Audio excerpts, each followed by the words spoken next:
Photo सेशनच्या आरोपानंतर Shirsat पॅटर्नची माणुसकी. पूरग्रस्तांना भोजनासाठी ताटकळत ठेवले जात असल्याच्या चर्चेनंतर विक्रम शिरसाट मैदानात. स्वखर्चातून नाश्ता आणि 2 वेळच्या जेवणाची जबाबदारी.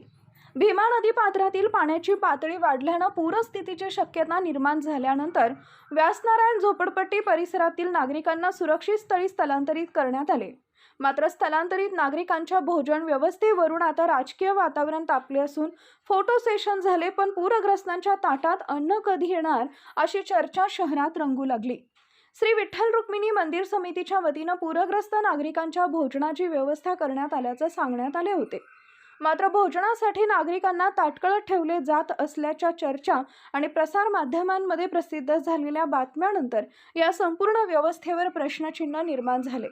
या पार्श्वभूमीवर भाजपचे माजी शहराध्यक्ष विक्रम शिरसाट यांनी पुढाकार घेत पूरग्रस्तांच्या मदतीत राजकारण नको, माणुसकी हवी असा स्पष्ट संदेश दिला. नगराध्यक्षांकडून पूरग्रस्त नागरिकांना तुच्छ वागणूक मिळत असल्याचा आरोप करत त्यांनी या प्रकाराचा निषेध केला असून व्यासनारायण झोपडपट्टी परिसरातील पूरग्रस्त नागरिकांसाठी स्वखर्चानं सकाळचा नाश्ता आणि 2 वेळच्या जेवणाची व्यवस्था करण्याची घोषणा केली आहे.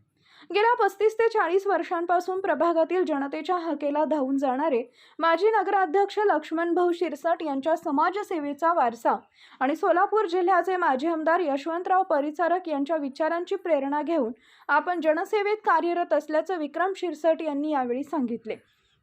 पूरस्थितीच्या काळात नागरिकांना आधार देणं ही प्रत्येक लोकप्रतिनिधी आणि सामाजिक कार्यकर्त्यांची जबाबदारी आहे. संकटात फोटो नव्हे तर मदतीचा हात दिसला पाहिजे या भूमिकेतून विक्रम शिरसाट यांनी घेतलेल्या या निर्णयाची चर्चा आता शहरात सुरू झाली आहे. पूरग्रस्तांच्या ताटात अन्न पोहोचेपर्यंत मदत थांबणार नाही. विक्रम शिरसाट यांच्या भूमिकेनं प्रशासनासह सत्ताधाऱ्यांसमोर नवा सवाल